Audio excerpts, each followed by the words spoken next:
আসসালামু আলাইকুম ওরহমতুল্লাহি ওয়াবারাকাতুহু। সরকারি বেসরকারি স্কুল ভর্তি আবেদন শুরু আজ। দেশের সরকারি ও বেসরকারি মাধ্যমিক বিদ্যালয়ে প্রথম থেকে নবম শ্রেণী ২০২৫ শিক্ষাবর্ষে ভর্তি আবেদন অনলাইনে শুরু হচ্ছে আজ মঙ্গলবার ১২ নভেম্বর থেকে। এবার ডিজিটাল লটারির মাধ্যমে শিক্ষার্থীরা বাছাই ও ভর্তি করা হবে। এই প্রক্রিয়া চলবে ৩০ নভেম্বর পর্যন্ত। আবেদনের শেষ ডিসেম্বর। লটারির মাধ্যমে শিক্ষার্থীরা বাছাই করা হবে। এবার ভর্তি আবেদন ফি ১১০ টাকা নির্ধারণ করা হয়েছে। রাষ্ট্রীয় মোবাইল সেবাদানকারী প্রতিষ্ঠান টেলিটকের মাধ্যমে এই ফি পরিশোধ করতে হবে। ডিজিটাল লটারি শেষ আগামী ১৭ ডিসেম্বর শুরু হবে ভর্তি কার্যক্রম, যা চলবে ২১শে ডিসেম্বর পর্যন্ত।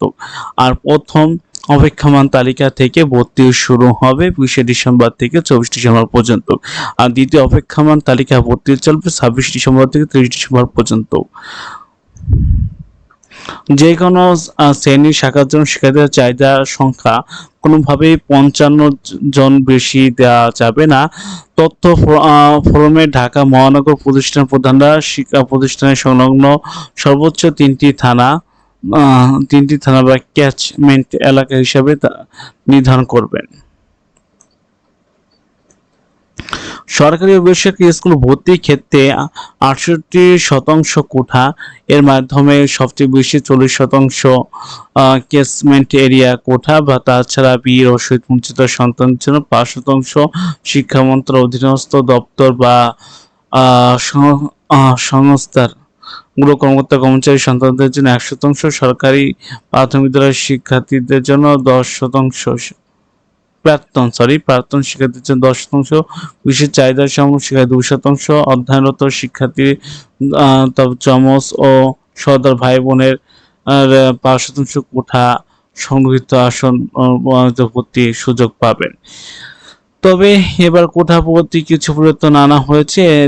এতদিন মুক্তিযুদ্ধ বা শহীদ মুক্তিযুদ্ধের পুত্র কন্যা বা পুত্র কন্যা পা না গেলেও নাতি নাতিদের ভর্তির জন্য ৫% কোটা সংরক্ষিত রাখার নিয়ম ছিল। নতুন সিদ্ধান্ত অনুযায়ী বীর মুক্তিযোদ্ধা বা শহীদ মুক্তিযোদ্ধার পুত্র কন্যার জন্য কেবল ৫% কোটা সংরক্ষিত থাকবে।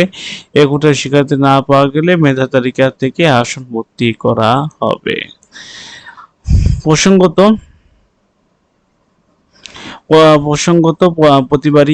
প্রতি বছরই শেষ সময় এসে পরবর্তী বছর ভর্তি পরীক্ষা চলে। ভর্তির শেষ জানুয়ারিতে ক্লাস শুরু হবে।